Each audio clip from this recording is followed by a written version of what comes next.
तो hello everyone, स्वागत है आप सभी का आपके अपने YouTube channel study CBL classes में।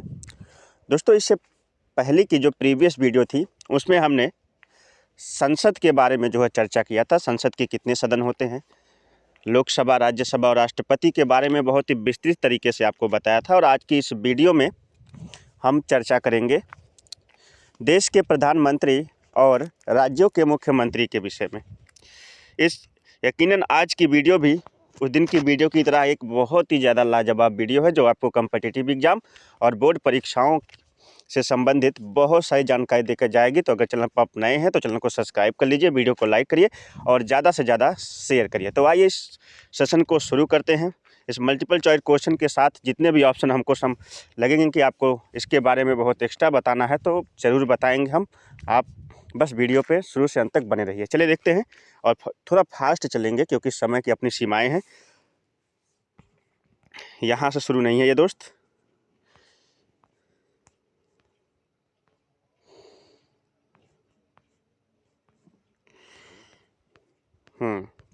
चलिए यहाँ शुरू है। संसदीय शासन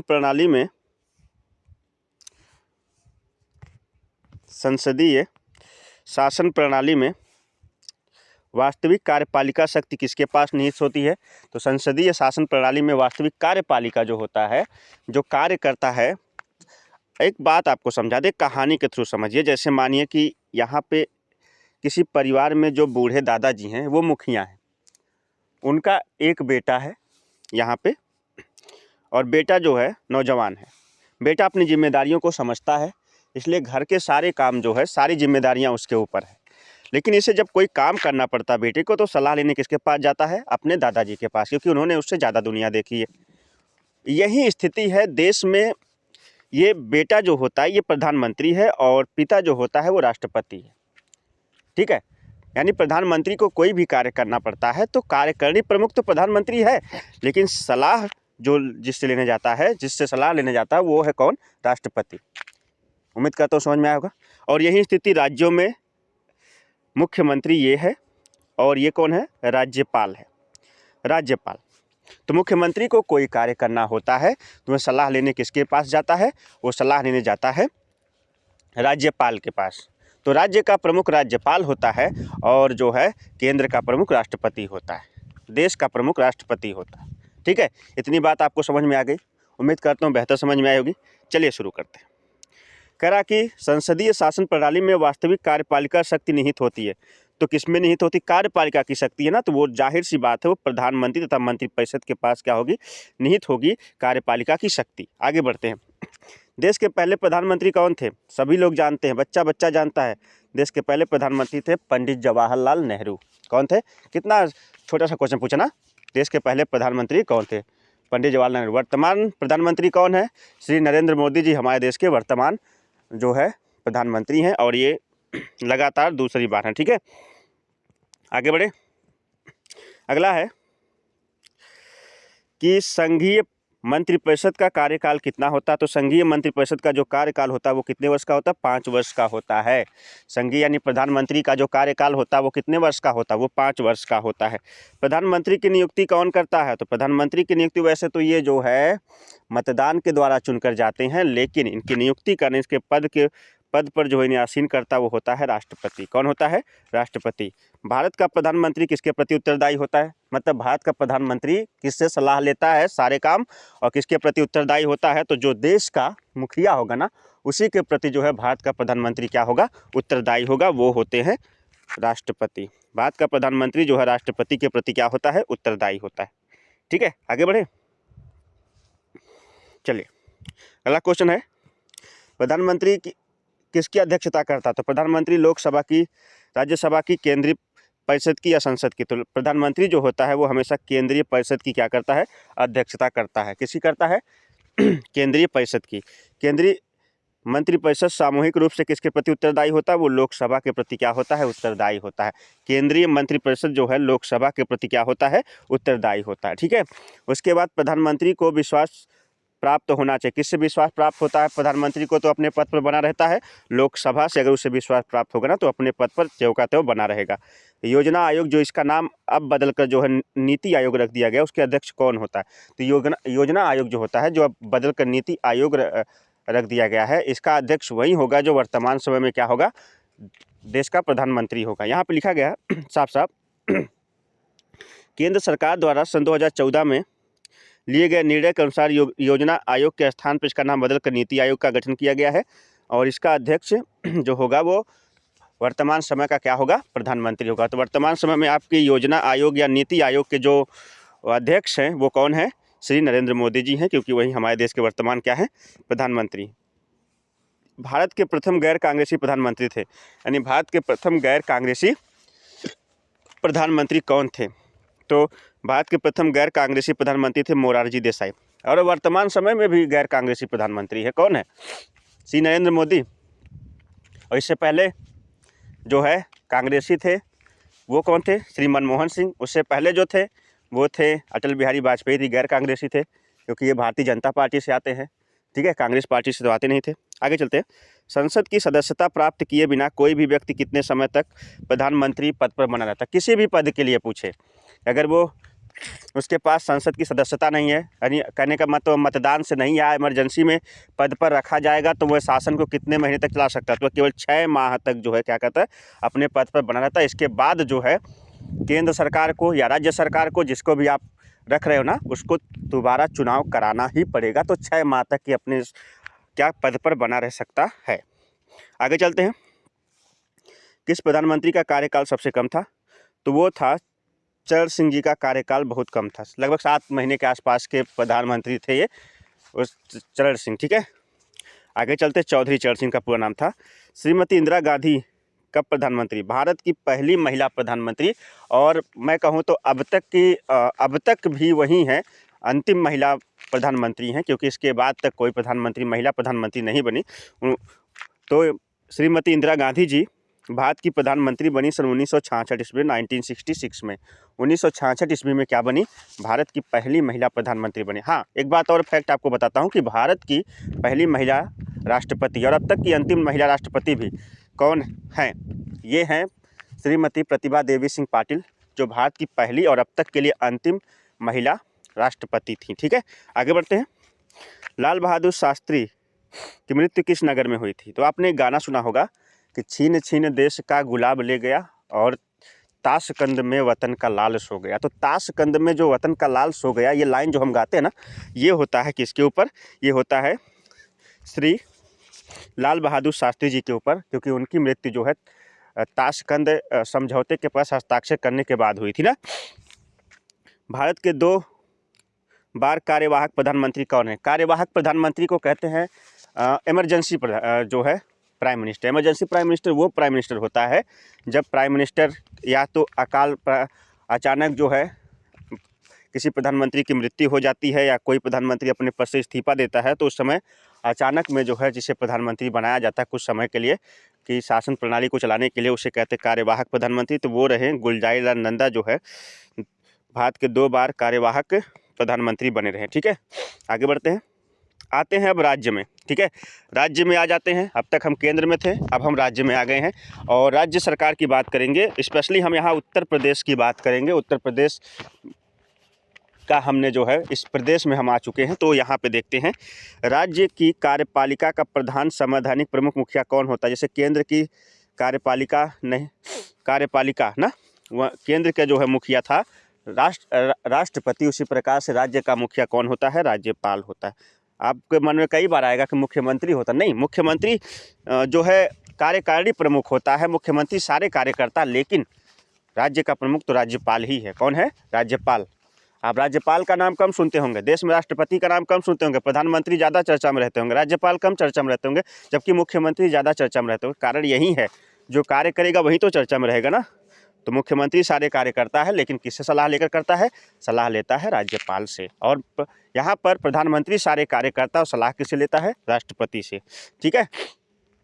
आगे राज्यपाल को कौन नियुक्त करता है?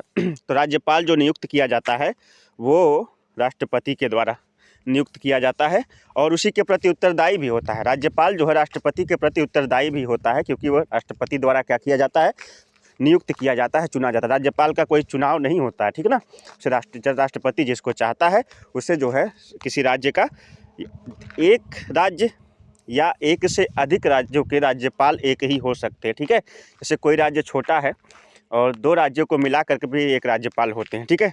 आगे बढ़ते हैं। मुख्यमंत्री को नियुक्त करता है, मुख्यमंत्री को नियुक्त करता है कौन, राज्यपाल। वैसे तो मुख्यमंत्री विधानसभा चुनाव के द्वारा चुनकर जाते हैं, लेकिन उनको उसके पद पर जो आसीन करता है, जैसे प्रधानमंत्री तो भी जो है मतदान के द्वारा जाते हैं ना, वोटिंग के द्वारा जाते हैं, लेकिन उनको उसके पद पर आसीन करता है राष्ट्रपति। उसी प्रकार से मुख्यमंत्री जो है वह भी चुनाव के द्वारा चुनकर ही जाता है, लेकिन उसको उसके पद पर आसीन करता है कौन, राज्यपाल।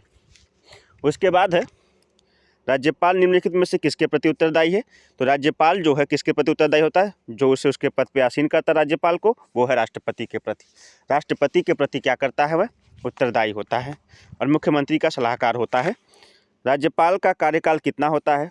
वैसे तो राज्यपाल का कार्यकाल 5 वर्ष का होता है। सरकारें बदलती हैं तो राज्यपाल भी बदल जाते हैं, लेकिन अगर कोई नई सरकार आती है, जैसे मानिए कि अभी भारतीय जनता पार्टी की सरकार है और आगे जो है कांग्रेस की सरकार आई।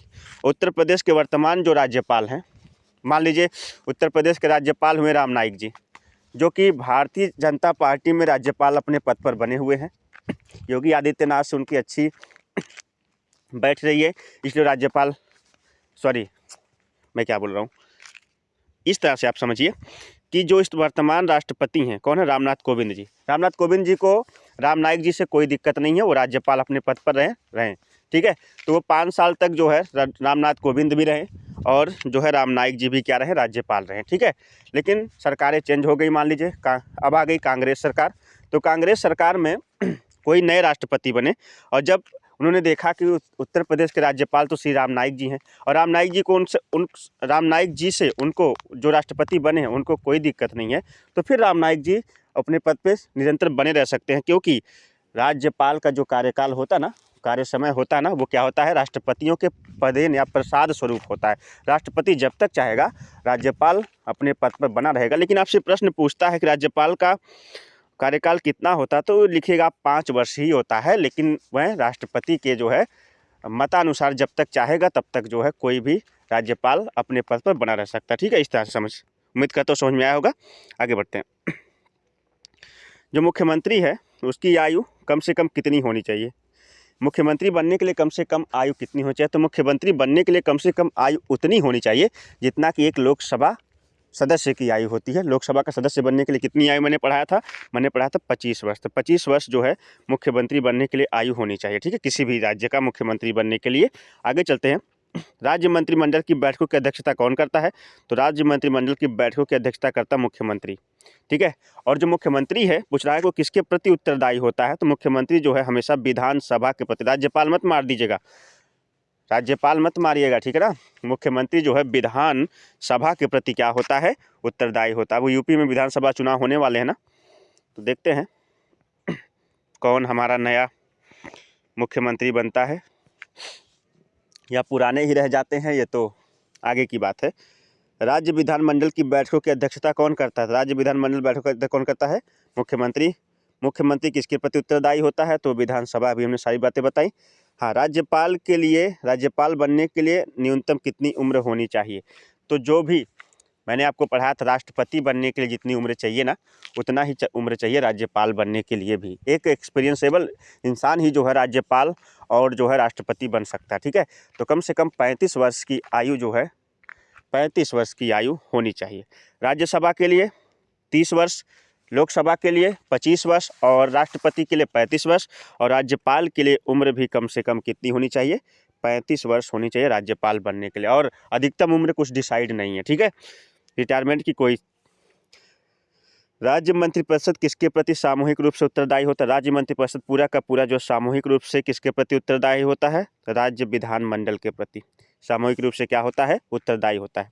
11वां क्वेश्चन कहता है कि राज्य के संवैधानिक मशीनरी असफल यानी होने पर राष्ट्रपति को कौन भेजता है, यानी कि यह वर्तमान समय में जो राज्य है वो सही ढंग से नहीं चल रहा है, जो मुख्यमंत्री हैं वो विफल हैं राज्य को चलाने में, इस चीज़ की सूचना राष्ट्रपति को कौन देता है, तो वो देता हमारा राज्यपाल। राज्यपाल बताता है कि जो राज्य है वो सही ढंग से चल नहीं रहा है, जो वर्तमान राष्ट्रपति हुए हैं वो राज्य को सही ढंग से चला नहीं पा रहे हैं, तो इस चीज़ की सूचना भी कौन पहुंचाता है, राज्यपाल राष्ट्रपति को पहुंचाता है, क्योंकि राष्ट्रपति के प्रति वह क्या होता है, उत्तरदायी होता है। ये कनेक्शन जोड़ता है राज्यों का और केंद्र से ना, कौन, राज्यपाल। ठीक है, कोई भी ऐसा व्यक्ति जो राज्य विधानसभा का सदस्य नहीं है कितने समय तक अपने मंत्रिपरिषद पद पर बना रहता, तभी मैंने समझाया कि कोई इस तरह का क्वेश्चन अगर जब भी आए जहां पर कि वो किसी का सदस्य ना हो या इमरजेंसी में चुना गया हो, तो वो मात्र 6 महीने के लिए उस पद पर क्या कहता है, बना रहता ना।